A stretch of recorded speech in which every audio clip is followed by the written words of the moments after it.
Welcome everyone to Bottom of the Six here on Blaze Radio and BlazeRadioOnline.com. This is the final episode with your crew, Dylan Oliver, Benjamin Paris, and Blake Neiman. What a great weekend of sports, and especially here locally in ASU, finding their new head coach Kenny Dillingham. Hope you all enjoyed that special from 4 to 5 with Ben McCorney, Jake Seymour, among others. But we'll start off the show with some more other college football, because there was a lot of upsets around the college football scene, most notably the game, Ohio State versus Michigan. J.J. McCarthy went off 263 yards and 3 touchdowns. Donovan Edwards, the running back, with 216 yards and 2 touchdowns for himself, as the Wolverines just completely dominated the Buckeyes in the shoe. For me personally, I have never seen such an embarrassing performance by the Buckeyes in the history of me being alive. Demoralizing if you are Ohio State. I mean, you have a pretty perfect season. Things are going great. You're very comfortably a top 2 team in the country. And all of a sudden, your rival comes in and beats you in Columbus, which is hard to do. They didn't just beat them, though. They killed them. I mean, they got him good. So now some questions to be answered. That makes things really complicated for the college football playoff. The doors are open for the Pac-12 champion, for the Big 12 champion, and perhaps even a second SEC team. And there's a lot of teams there that can make their case. And I think if you're Alabama, this might be good news for you. Yeah, I mean, this game was, I'm not going to say a super exciting one just because of how much of a blowout it was for Michigan. But, I mean, the offensive totals were off the charts. I mean, combined, the two teams had over 1,000 total yards of offense. I mean, 530 for Michigan is just insane. But at the end of the day, Ohio couldn't take care of the ball as they threw 2 interceptions. And I think that's ultimately what ended up deciding this game, as it was the 45-23 blowout that it was. And like Ben was saying, this really does open the door for USC to possibly go in and make the playoffs, as they're now ranked 4 over Ohio State, ranked now at 5. If they wouldn't have lost it in this fashion, if they didn't get completely blown out by Michigan, then I don't think they take as drastic of a fall in the top 25 as they did. But since they really didn't put up much of a fight in this game, they fell quite a bit, and like he was saying, it really does open up playoff spots for a number of other teams now. And I guess this was really, coming into it, it's pinpointed as, okay, if you're Jim Harbaugh, this is one of the biggest moments in your career at Michigan. If you lose this game, it kind of proves, hey, Michigan can't really get it done. Harbaugh gets it done, biggest game of the year, most likely going to make the playoff now. And now can they win their first round playoff game? You know, this could be the biggest season of Harbaugh's career. Completely, and considering the fact that Michigan won last year at the Big House, so 2 straight victories in the game, that is huge for Jim Harbaugh. He came to this program in hopes of bringing it back to national prominence. The last time they won it was in 1998. So Michigan has a chance in there, but so do a lot of other teams, as you were just mentioning. Possibly the Pac-12 champion, which could be USC, would be the team that would likely get in there. They'll be taking on Utah after they had an impressive victory over their longtime rivals, Notre Dame, Fighting Irish. And I think after that 38-27 win, we've come to the consensus that Caleb Williams is locked in as the Heisman, considering his performance and how well he performed in that game and how well he's performed all season. 3,712 passing yards in all, 34 touchdowns to just 3 interceptions. And then in the primetime game, had 232 yards, 18 of 22 completions, and then just not mentioning the week before, he had 470 passing yards against UCLA in that rivalry game.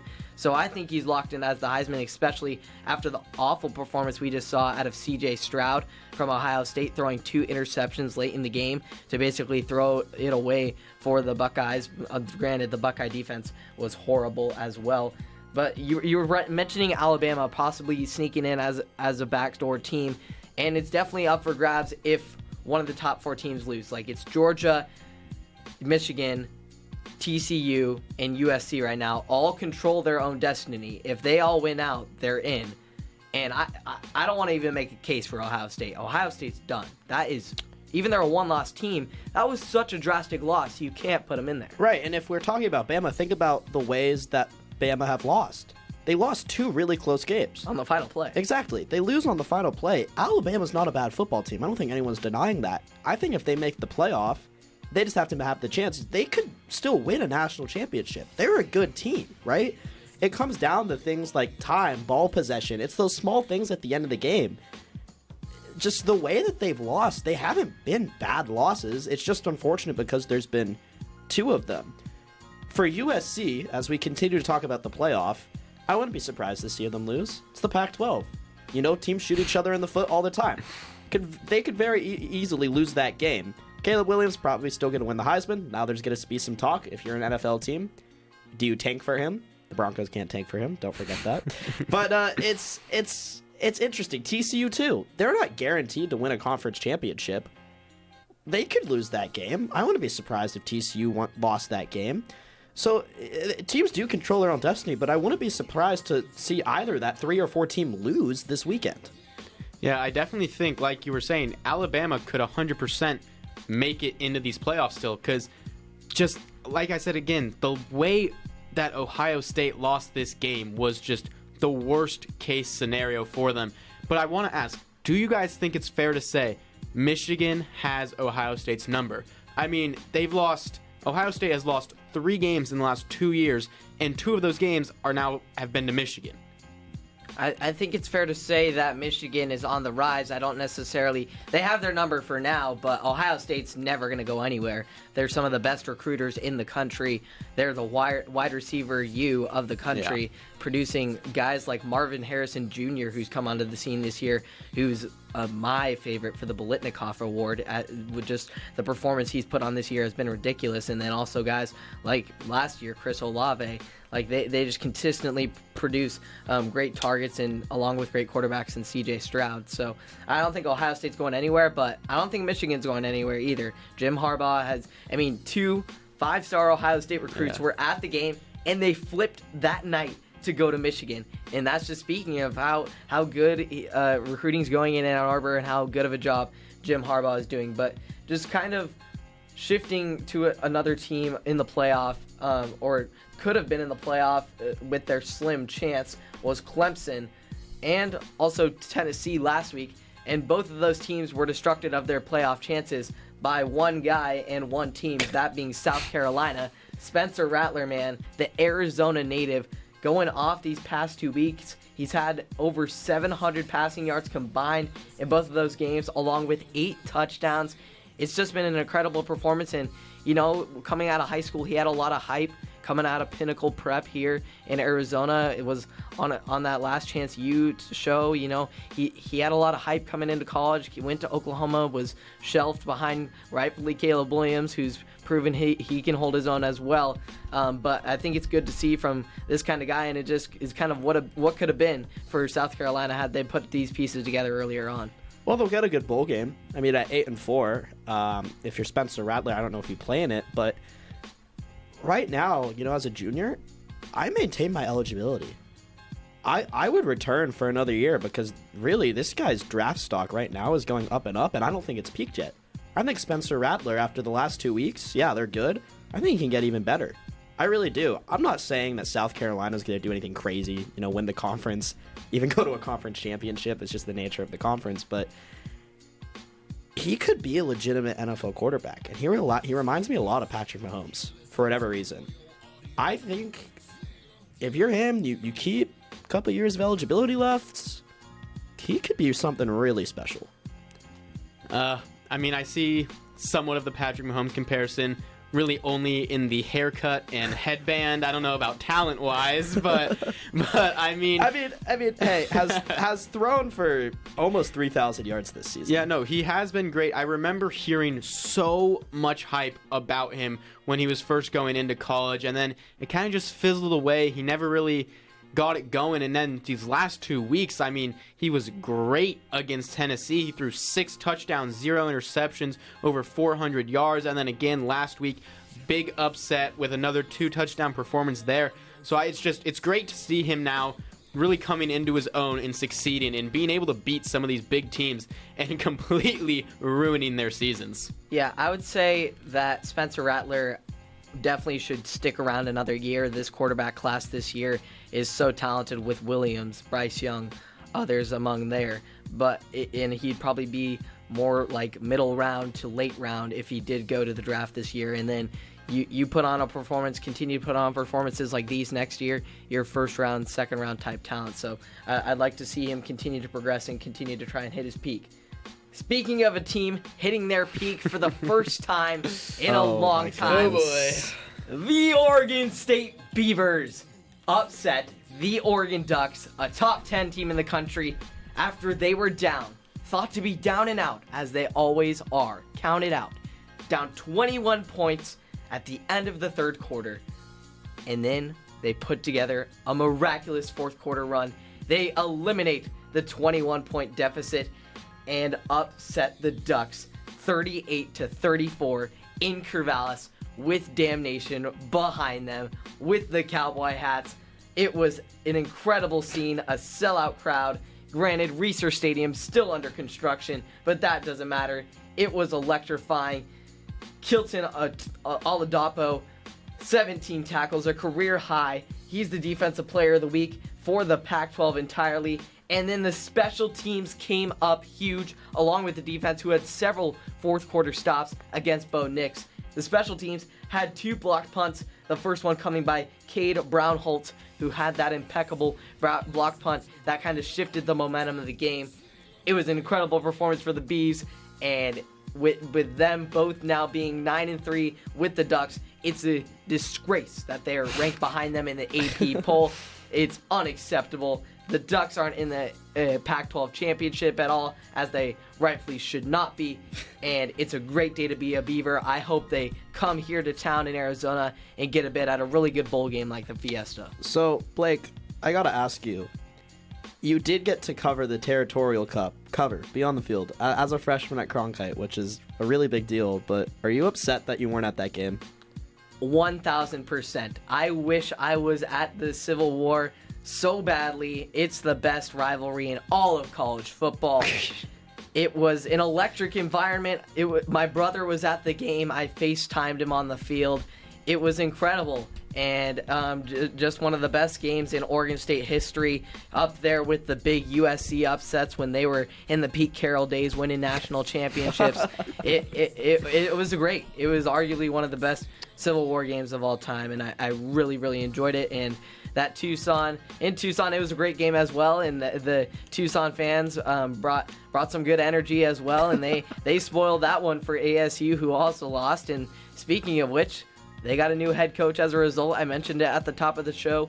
Kenny Dillingham, the Oregon offensive coordinator, who got stuffed on a fourth down, well, not once, not twice, but 3 times, including the last one in the fourth quarter that gave OSU the victory.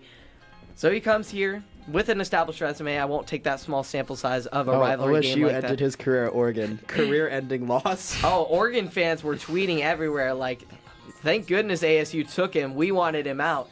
And so, he's being an Arizona native, and he said this is his dream job. And he expressed with lots of emotion that he is home. This is the place he wants to be. He is very pumped up, and he's got that same emotion for me that Sean Aguano had, just that real connection to the team, real connection to the players. And speaking of which, he retained Sean Aguano on the staff. I think it's just all around a good situation and a very rare W for ASU athletic hiring. Well, I mean, there's just so many good sound bites from his opening press conference, which he just killed. I mean, it's very easy to mess up that press conference, become a meme. It was going to be a meme no matter what, but he became a good one. There's one, it's hard to pick your favorite one. My favorite is he asked a reporter, he goes, ask me if we're retaining Sean Aguano. Are you retaining Sean Aguano? Yes, we are retaining Sean Aguano. I mean, there's that. I'm home. He gets choked up. I mean, there's just so many good sound bites from that opening interview, and you know, you feel for him. You know, we everyone loved Sean Aguano. It's hard to not love Sean Aguano. Big family guy, the Ohana, everything. And this is just another feel-good story. You have this guy who grew up in Scottsdale, went to Chaparral High School.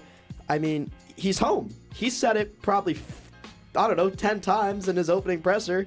He's home, and you really feel for the guy. And, he had a very successful career at Oregon, Florida State before that. Might be able to pull some recruits over.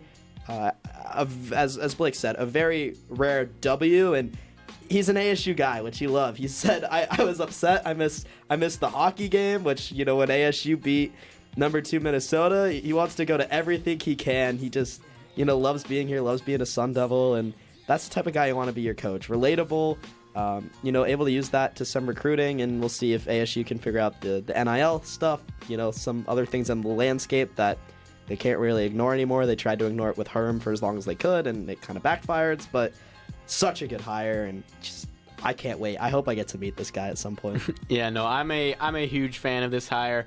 I mean, like you guys were saying, the passion he has shown just from his first press conference, it was electric in there, just listening to him talk. And I mean, the Ducks offense, it's been very good this season. He's averaged, almost 40 points per game this year with Oregon. So I think it is a great hire, and I think it's going to bring a lot of energy into this team. And with Sean Aguano, it just wasn't going to work out. We knew he wasn't going to actually become the full-time head coach and continue into the next season. But the fact that we kept him on the coaching staff is something I also love to see. And overall, just a big win for ASU football program as a whole. And Ben brought up something before the show, and this guy's been coaching since he was 17 years old. Which doesn't make sense to me. He was a high school football assistant at 17.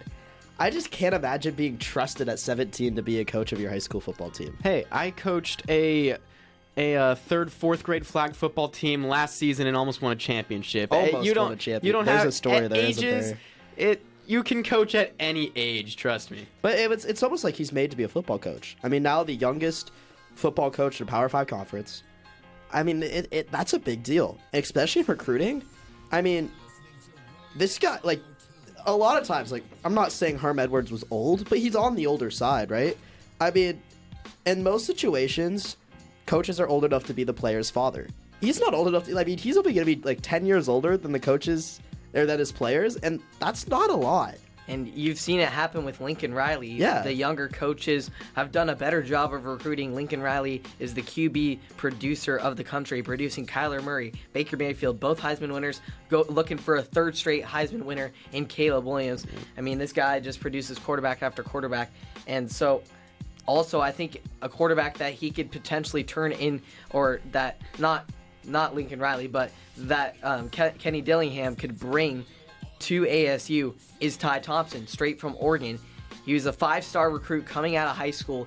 He got shelved in the system under Mario Cristobal when he was the head coach there at Oregon. And I think Ty Thompson, he should have been the starter. If Bo Nix did not transfer to Oregon, he would have been the starter for the Ducks this season. He's shown a lot of promise. He showed a lot of promise back with Anthony Brown was the quarterback there from Boston College, the transfer. So I think he's just got a ton of potential, and I think Kenny Dillingham, with him already, with Thompson already knowing the offense, he already removed Oregon from his bio that Ben notified me of, and so I think that he would be a really good fit in this ASU offense, but we'll have to wait and see. It's a lot of cool stuff going on in college football, and rare W for ASU being in the mix. But moving on, we have a big shift in the quarterback room also in the NFL, possibly coming soon, with Jordan Love coming in for Aaron Rodgers, and he did pretty well considering that they were playing one of the best teams in the NFL, in the Philadelphia Eagles. They lost to the Eagles 40-33, but not without the effort of Love, who went 6 for 9, 113 yards, and a touchdown. Aaron Rodgers started off the game with going 11 for 16 for 140 yards, 2 touchdowns, but also 2 interceptions. So I'll just kick it off with the Packers fan. What's the outlook coming from for here? Yeah, this season in general, it was rough. Obviously, the Packers aren't a threat. They're not making the playoffs.